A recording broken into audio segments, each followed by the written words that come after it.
கிறிஸ்துவுக்குள் அன்பானவர்களே, உங்களை சந்திப்பதில் மகிழ்ச்சி அடைகிறேன்.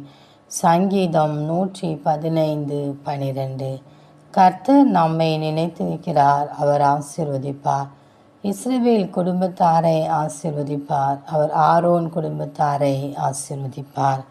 ஆம்பரியமானவர்களே, நம்மை ஆசீர்வதிப்பதே நம் தேவனாகிய கர்த்தருக்கு பிரியம். இஸ்ரவேலை ஆசீர்வதிப்பதே அவருக்கு பிரியமாய் காணப்பட்டது போல நாம் ஒவ்வொருவரையும் ஆசீர்வதிப்பது அவருக்கு பிரியம். ஆனால் நாம் தேவன் விரும்புகின்ற காரியங்களை நாம் விட்டுவிட்டு அவர் விரும்புகிற பரிசுத்தத்தையும் அவர் வெறுக்கிற காரியங்களை நாம் வெறுக்கும்போது கர்த்தர் நம்மை ஆசீர்வதிக்க அவர் கடந்து வருகிற தேவனாயிருக்கிறார். அவருக்காக பக்தி வைராக்கியம் பண்ணுகிறவர்களும் அவருடைய கட்டளைகளையும் கற்பனைகளையும் பின்பற்றுபவர்களுக்கும் அவர் நல்லவராகவே அவர் காணப்படுகிறார்.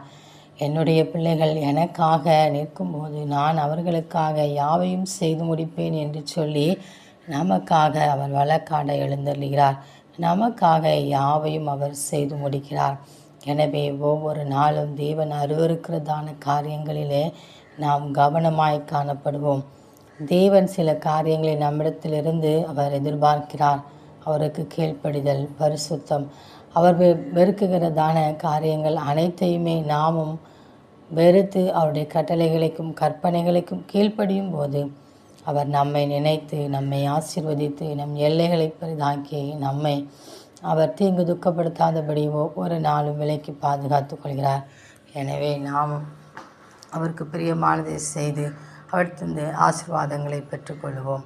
அவர் இஸ்ரவேல் குடும்பத்தாரை போலவும் ஆரோன் குடும்பத்தாரை போலவும் நம்மை ஆசீர்வதித்து பெருக பண்ணுவார்.